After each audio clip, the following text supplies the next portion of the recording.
I took the job because it paid $2 more an hour than my last one. That was honestly the whole reason. No deeper meaning, no desperation, just money. The storage facility sat on the edge of the town near an industrial area outside Phoenix. During the day, it looked completely normal, rows of orange roll up doors, security fencing, RV parking in the back. At night, though, the place felt different, too quiet, especially after midnight. The facility operated 24 hours, but barely anyone came in overnight. My shift was mostly simple: monitor cameras, answer occasional calls, open the gate remotely for verified customers, and walk the property every hour. Easy work. At least that's what I thought during training. The manager, a heavy set guy named Tom, walked me through everything in my first night. Cameras here, he said, pointing at the monitors. Gate controls here. Panic button under the desk. Never had to use it. He laughed after saying that. I remember laughing too. Then he paused for a second, like he almost forgot something. Oh, he said casually, and if Unit 208 opens on its own, don't go inside. I looked at him. What? He kept walking like he hadn't said anything strange. Doors ticks sometimes, he added.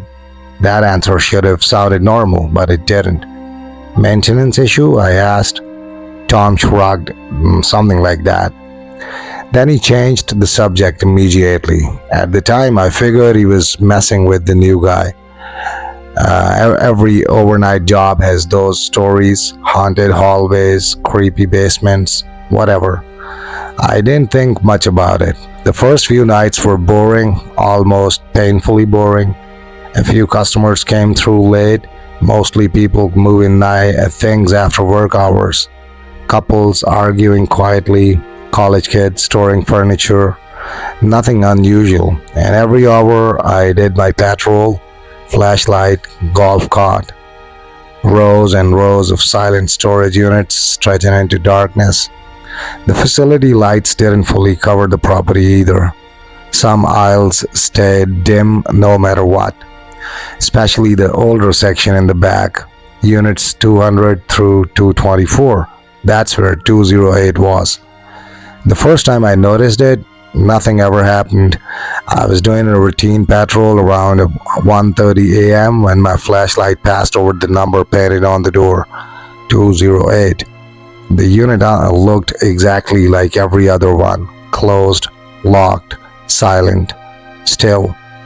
I remember slowing down slightly when passing it, for no reason I could explain. Something about that section of the property always felt colder, quieter, like sound didn't travel properly there.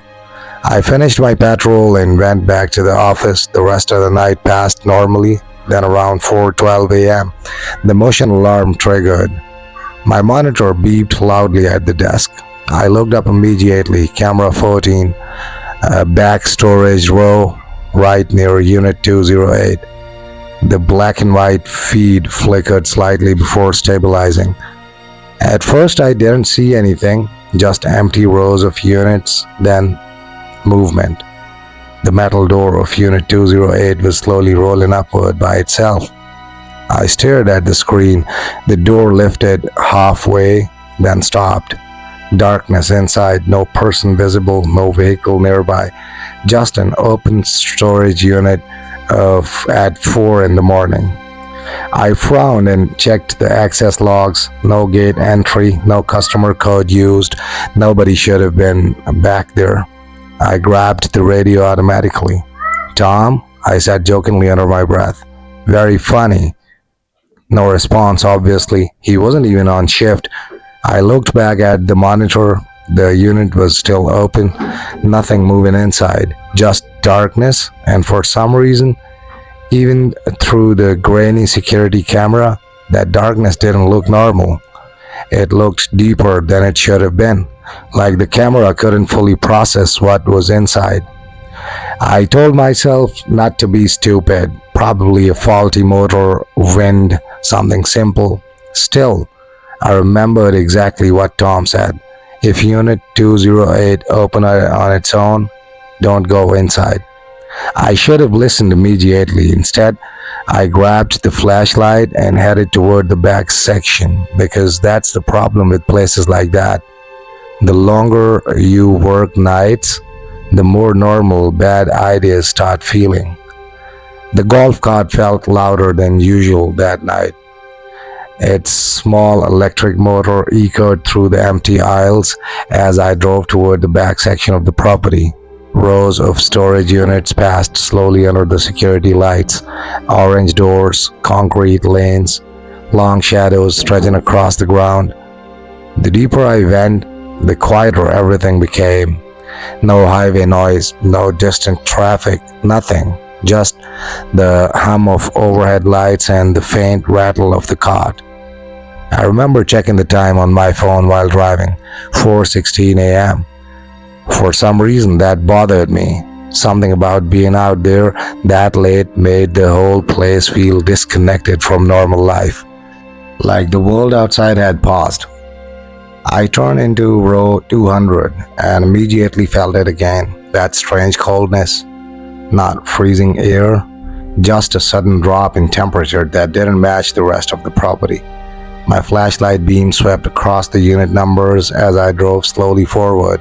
203, 204, 205, then finally 208. The door was open about 3 feet now, exactly like on the camera.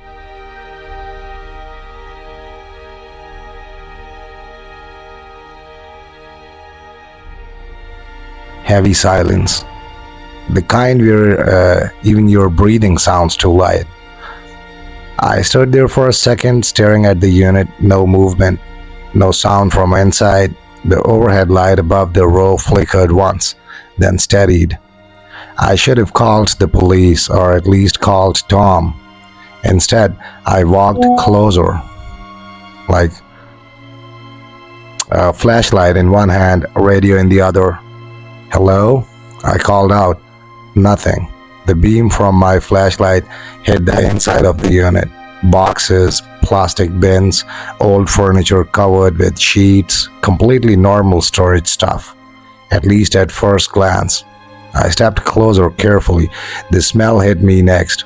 Dust, metal, and something faint underneath that I couldn't identify.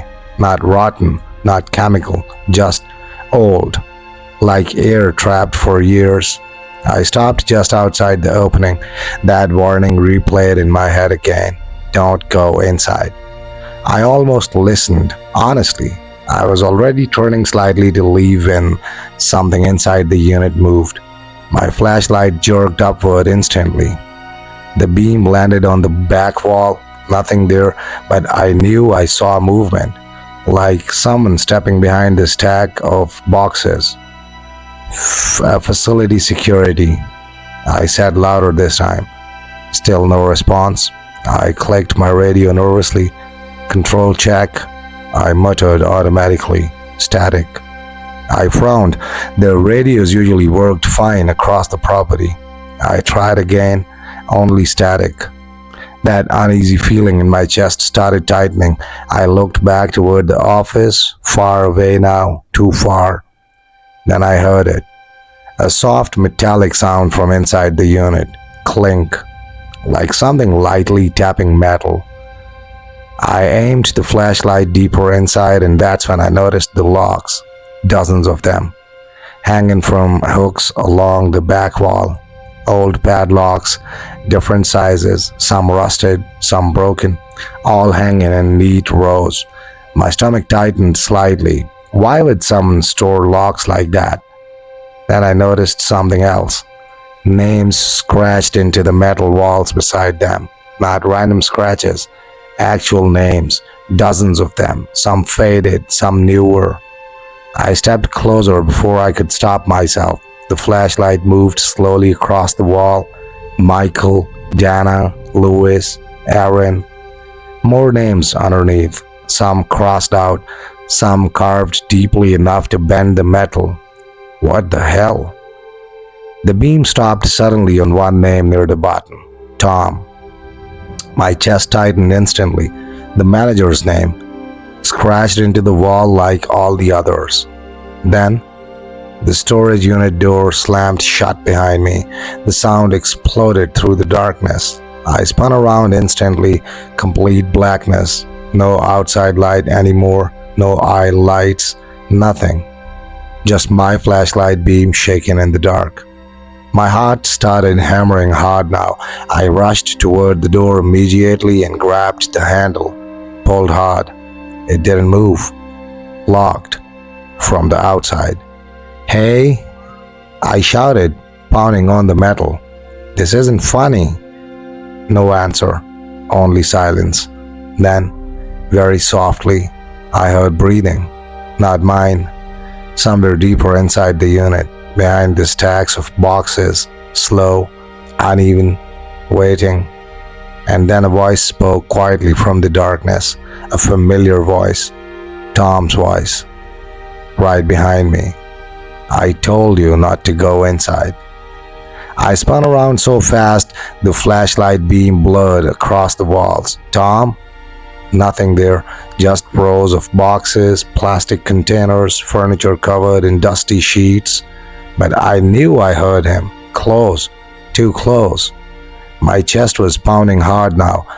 "Tom, open the door," I said, trying to keep my voice steady. No answer. Then the breathing came again, deeper in the unit this time, slow, wet, uneven. I aimed the flashlight toward the back wall again. The beam trembled slightly in my hand. That's when I noticed something I somehow missed before. The unit was bigger on the inside, not dramatically, just wrong. From outside, Unit 208 should have ended about 15 feet back, but my flashlight wasn't reaching the rear wall anymore. The darkness extended farther than it should have. My stomach tightened. No, that wasn't possible. I took a step backward instinctively. The beam moved again across the hanging padlocks, and now I could see details I hadn't noticed earlier. Some of the locks had tags attached, faded paper labels, numbers written on them, 203, 204, 205. Storage unit numbers. My pulse quickened. Then I realized something worse. Some of those unit numbers didn't exist anymore. They'd been removed months ago during renovations. I knew because Tom mentioned it during training. So why were their locks hanging here? A soft scraping sound echoed somewhere behind the stacks. Closer now. I backed toward the door immediately and slammed my fist against it again. "Hey!" Nothing. No footsteps outside, no response from the office, only silence. Then, the fluorescent light above me flickered on suddenly, buzzing weakly overhead. The sudden light made me flinch, and for one horrifying second, I saw someone standing at the far end of the unit. Tall, thin, head tilted slightly downward. The light flickered again, and the figure disappeared. Darkness returned instantly. I stopped breathing. No, absolutely not. I pulled my phone out quickly. No signal. Of course. I switched to the camera instinctively and pointed it toward the back of the unit. The screen brightened slightly through night mode. Boxes, shelves, darkness. Then, a face appeared briefly on the screen, standing much closer than it should have been. Pale, smiling. I jerked the phone away immediately. When I pointed it back, nothing was there. My hand started shaking now. Real fear. The kind that strips away logic piece by piece. Then the radio crackled suddenly at my side. Loud. Static burst through the speaker. I grabbed it immediately. "Control to 208, a voice whispered through the static. Not Tom, not anyone I recognized. The voice sounded distorted, like multiple people speaking at once. "Leave the locks." The radio died again. At the exact same moment, something moved fast behind me. I heard footsteps, running. I turned instantly with the flashlight. The beam caught movement slipping between the stacks of boxes, too quick to see clearly, but definitely human shaped. "Who's there?" Silence again. Then another voice. This one female, soft, terrified. "Please help me." It came from somewhere deeper inside the unit. My chest tightened immediately. That sounded real, too real. "Where are you?" I asked before thinking. By big mistake. The second I spoke, every sound inside the unit stopped. Complete silence. Then slowly, very slowly, the woman's voice answered again, but not it. Now it sounded wrong, stretched, distorted, like something trying to imitate fear. "Closer than you think." The fluorescent light flickered back on overhead, and this time the figure at the back of the unit was still there, watching me, tall, unnaturally thin, wearing what looked like a storage facility uniform, orange reflective vest, name tag.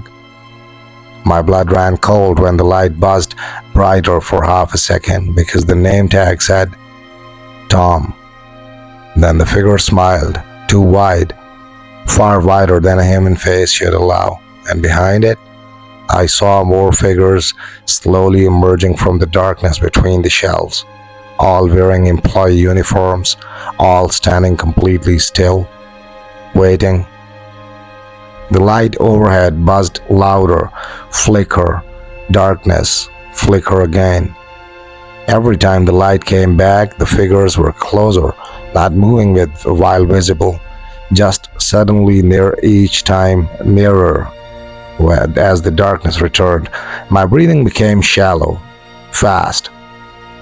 There were at least 6 of them now, maybe more, all standing silently between the shelves and stacks of boxes, employee uniforms, reflective orange stripes catching the weak fluorescent light.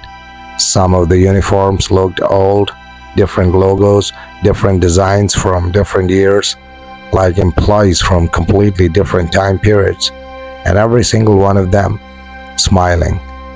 That same unnatural smile stretched too wide across their faces. The one wearing Tom's name tag stood at the front, head tilted slightly, watching me carefully. Then it spoke, using Tom's voice perfectly. "You should have stayed in the office." The others twitched slightly when it spoke, not normal movement, sharp, jerky, like frames skipping in a video. I backed against the storage door behind me, flashlight trembling in my hand. The metal felt freezing cold now. "Who are you?" I whispered. The thing smiled wider. Then all the lights inside the unit shut off at once. Pitch black. Immediately, movement exploded around me. Fast footsteps, scraping sounds, breathing from multiple directions. I swung the flashlight wildly through the darkness. The beam caught glimpses, a face too close to mine, hands disappearing behind shelves, reflective strips flashing between boxes, then darkness again. Something brushed past my shoulder. I shouted and stumbled sideways. The flashlight beam landed briefly on the back wall, except it wasn't a wall anymore. There was a hallway there now, long, industrial, dimly lit with flickering ceiling lights stretching far into darkness. My stomach dropped. That hallway absolutely had not been there before. The figure wearing Tom's tag stood at the entrance, waiting. "Management keeps expanding," it said calmly. Behind it, the other employees slowly gathered in the hallway, watching. My brain couldn't process what I was seeing anymore. This wasn't possible. Storage units don't lead to hallways. None of this made sense.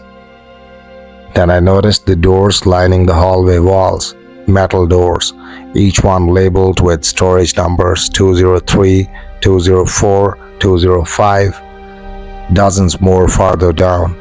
Some numbers repeated, some scratched out, and some behind several of the doors. I heard knocking, soft at first, then louder, human knocking. My chest tightened instantly.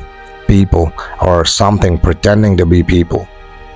One of the doors rattled violently. A terrified voice screamed from behind it, "Don't let them see you." The employee figures all turned their heads sharply toward the sound at the exact same time. Then silence again. The thing wearing Tom's face looked back at me slowly, still smiling. Most customers stay eventually. The fluorescent lights overhead flickered hard again, and suddenly all the employee figures disappeared. Gone. The hallway remained, though, long, silent, waiting. I stared at it in disbelief. Then my phone buzzed in my pocket. This sudden vibration nearly made me jump. No signal, but somehow one new notification appeared anyway. Security alert. Unit 208, access granted. Time 4:44 a.m. Then another notification appeared underneath it automatically. New employee registered. For 1 second, my brain refused to process the name listed below. Then my blood ran cold. Welcome, Fred. The hallway lights immediately brightened, and somewhere far down in the darkness, I heard dozens of voices whisper together. Orientation begins now. Every instinct in my body screamed at me to run, not down the hallway, away from it, away from whatever this place really was. I backed toward the storage door behind me again and pulled hard on the handle. Still locked, of course. The metal rattled loudly through the darkness. No response, no footsteps outside, nothing. Then the hallway speakers crackled softly overhead, speakers that definitely weren't there before. A calm, automated voice echoed down the corridor.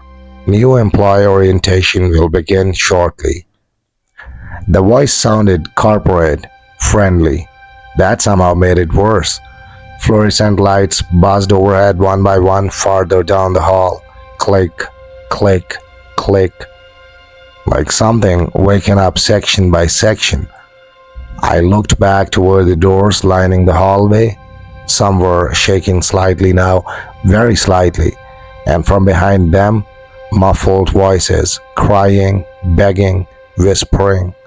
One voice near the middle repeated the same sentence over and over. "I didn't work here." My chest tightened hard. Those weren't recordings. At least I didn't think they were. The thing pretending to be Tom stepped into the hallway slowly. Its movements were smoother now, less twitching, like it didn't have to fake being human anymore. The smile never left its face. "You'll adjust," it said calmly. Then it gestured toward the hallway behind it. "Most people do." I backed away further. "No." The thing tilted its head slightly, almost curious. "You entered willingly." That sentence hit harder than it should have, because technically it was true. Nobody forced me into Unit 208. I walked in myself. The hallway lights dimmed suddenly. Then emergency red lights flickered on instead. The entire corridor changed instantly. Everything looked darker, longer, wrong. A loud metallic bang echoed somewhere far down the hall. Then another. Doors opening. The automated voice returned overhead. Shift change in progress. The thing wearing Tom's face finally stopped smiling. For the first time, it looked nervous. It turned toward the deeper hallway immediately, listening. Then I heard it too. Footsteps. Heavy footsteps. Slow, deliberate, coming from far down the corridor. Every employee figure still standing nearby immediately stepped back from the hallway center, like they were making room for something. The footsteps kept coming, closer, closer, and whatever was walking was huge. The floor vibrated slightly beneath each step. My flashlight flickered hard in my hand. One of the employee things whispered quietly, "Supervisor." A shape appeared far down the hall, too large for the corridor. Its head nearly brushed the ceiling lights. I couldn't fully make out its body because parts of it seemed to disappear into darkness unnaturally, but I could see one thing clearly: keys. Hundreds of keys hanging from chains across its body, clinking softly with each step. My stomach dropped instantly. The padlocks, the names, the missing units, the employees. This place wasn't storing belongings, it was storing people. The supervisor stopped moving. Even from that distance, I could feel it looking directly at me. Then all the hallway lights went completely dark. Only the red emergency glow remained. The automated voice spoke one last time. Unregistered personnel detected. Every employee figure turned toward me instantly. Smiles gone now, expressions empty, and then they all started running at me together. I slammed myself against the storage door one last time, and this time it opened. The sudden movement threw me backward out of the Unit 208 and onto the concrete outside. Cold night air hit me instantly. Real air. I scrambled away from the unit on my hands and feet, heart pounding so hard it blurred my vision. Behind me, the hallway was gone. No red lights, no corridor, just the dark interior of a normal storage unit.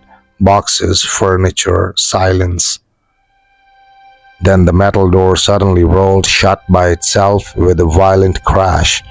Bang! The entire row went silent again. I lay there breathing hard, staring at the closed door. No movement, no sounds from inside, nothing. Like none of it had happened.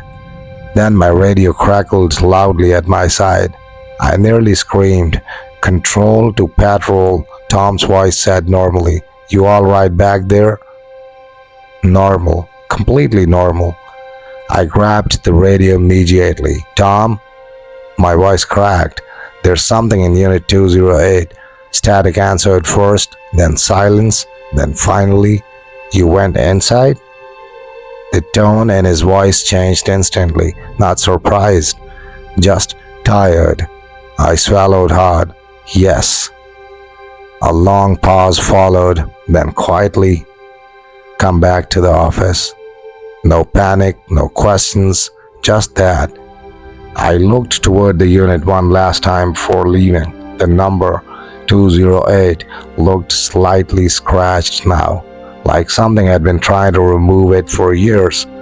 I drove back to the office faster than I should have. The entire property felt wrong now. Every dark aisle looked deeper. Every security light flicker made my chest tighten. When I reached the office, Tom was waiting outside smoking a cigarette.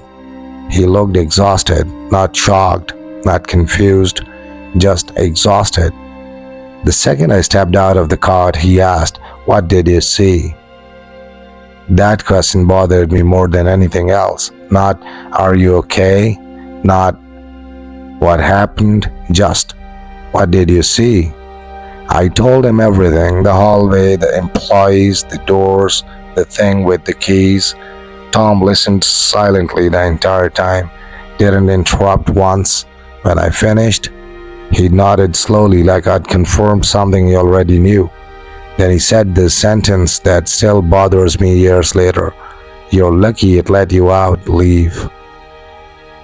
Cold moved through my chest instantly. Let me? Tom took another drag from the cigarette. "There used to be more overnight staff here." I stared at him. "What does that mean?" He looked toward the back section of the facility, toward row 200. "You ever notice how nobody works night shift more than a few weeks?" I didn't answer because suddenly I had noticed. Different guards during training, different names on schedules, people disappearing quietly. Tom crushed the cigarette beneath his shoe. 208 opens when it wants someone. The parking lot lights flickered once overhead. Tom glanced toward them automatically, like he was afraid of being overhead. Then he lowered his voice. "The people who go far too far inside. He stopped, didn't finish the sentence, didn't need to. I quit the next morning, didn't even finish the shift, and for a while I convinced myself exhaustion had caused all of it. Stress, sleep deprivation, maybe some kind of panic episode. That explanation lasted about 3 months until I got a package in the mail, no return address. Inside was a single employee badge, orange reflective strip across the top. Storage facility logo faded with age. The photo made my blood run cold because it was me, not current me, older, tired, wearing the overnight uniform, and underneath the photo, the printed job title read Night Supervisor. I flipped the badge over slowly. There was handwriting on the back, only one sentence, written in black marker. Unit 208 is still hiring. I moved out of Phoenix 2 weeks later. Different city, different state, different life, but sometimes, usually around 4:44 a.m., my phone screen lights up by itself. No sound, no notification, just a single message appearing briefly before disappearing again. Every time, the exact same words. Your shift starts soon. I am Fred, and some jobs don't let you quit.